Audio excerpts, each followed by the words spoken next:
Okay, let's talk about perfect, diminished, and augmented intervals.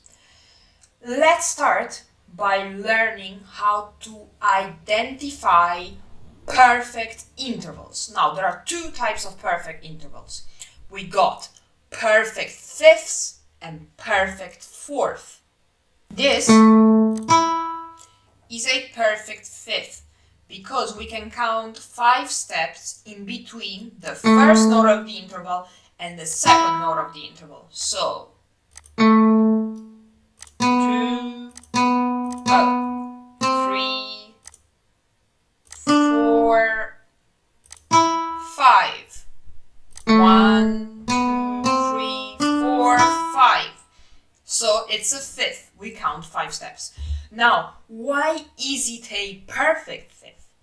Because when we form a major scale starting on the first note of the interval, so here on the A, the note of that major scale corresponds to the second note of the interval. So basically, let's form our major scale on A. A major, F sharp,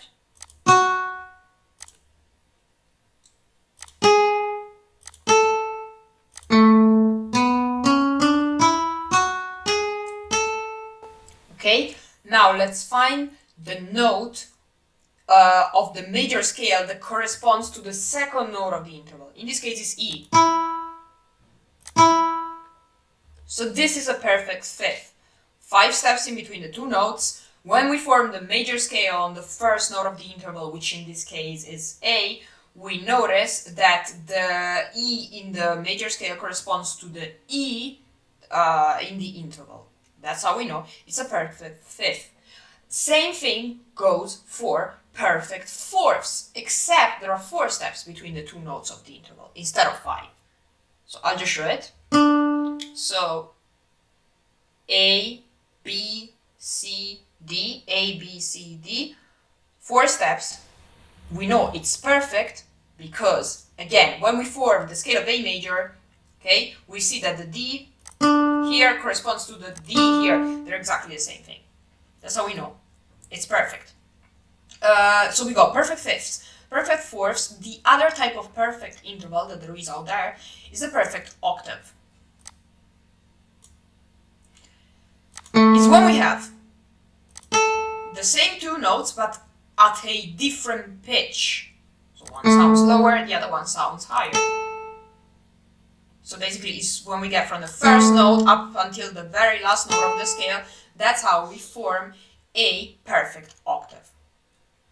Now, let's talk about diminished intervals. How do we get from a perfect interval and then transform it into a diminished interval? Let's take our perfect fifth again. A, B, C, D, E. To turn this perfect interval into a diminished one, we need to lower the second note of the interval by 1 semitone. This is the second note of the interval. Lowering it by 1 semitone means that we have to use a flat. So this is how we go from perfect to diminished. Right, so we've talked about recognizing perfect intervals of fourth, fifth, and octaves. We've talked about how we can transform these perfect intervals into diminished ones. How do we augment them? Basically, when we have a perfect interval, we can turn it into an augmented one by raising by 1 semitone the second note of the interval. C to G is a perfect fifth. I'm going to put a sharp next to the G. I've turned my perfect fifth into an augmented fifth. Okay, since we're talking about transforming intervals into augmented or diminished ones, let's see how we can transform major or minor intervals into augmented or diminished ones. Now, it's very important that you're familiar with the concept of minor and major intervals. And if you're not, go and watch previous videos where I talk about that. The thing is, you have to first recognize a minor interval. And if you recognize a minor interval, you will know that the minor interval can only be turned into a diminished one. You can't augment a minor interval. Major intervals, instead, cannot be diminished, can only be augmented. So let's see. This is a interval, a minor third, starting on C. I'll summarize why we are defining this as a minor third. It's because if we form a C minor natural scale starting on C, we will know that the E is flat. Minor third starting on C. Can we turn this one augmented interval into an augmented interval? No. We can only turn it into a diminished interval. So we need one more flat to do that. And here we have a diminished third. Let's say we were going to start with a major third, C to E. We know it's a major third because in the scale of C major, the E is natural. Can we turn this major third into a diminished third? No, we can't. We can only turn it into an augmented one. And here we are. Remember, the same thing goes for sixths, seconds, seventh. Right, I will actually show you how it works with sevenths, seconds, and sixths. Okay, so for example, here we have a seventh. More specifically, it's a major seventh because the B in C major is natural. We can't diminish it. We can only augment it. Okay? Why can't we diminish it? I mean, let's try. Because if I'm going to make this natural B, I will actually show you how it works with sevenths, sixths, and seconds. So for example, C to B natural, it's a major seventh because the B is natural in C major, in the scale. We can't make this diminished.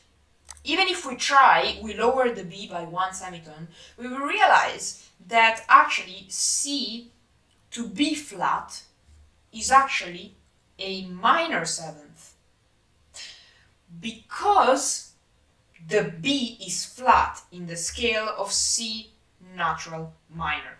So let's go back to our major seventh. Our major seventh can only become an augmented seventh. If we start from a minor seventh, this is a minor seventh, it can only become a diminished seventh. Same thing for seconds, sixths. So let's try actually with an interval of second. C to D is a major second. Okay, now if we make this second augmented, that works. If we try to make this second diminish, and we are starting from a major one, okay, so we can't diminish when we start from major because, let's go into it, we'll end up with a minor second. If you watch previous videos, you'll know that the minor second can be defined as one when there's one semitone between one note and the other. Let's try with an interval of 6, when there are 6 steps in between the two notes of the interval when we start counting on the first note of the interval. So let's do C to A. In this case, that's A major sixth, because the A is natural in the scale of C major. Can we turn this into an augmented sixth? Yes, we can. Raise the A by one semitone using a sharp. Can we turn this into a diminished sixth? No, we can't. Because if we flatten the A, if we add a flat next to the A, then it just becomes a minor sixth.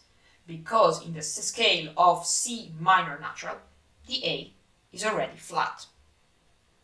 But if we start from a minor one, can we make it diminished? Yes, we can. We add another flat, creating an A double flat.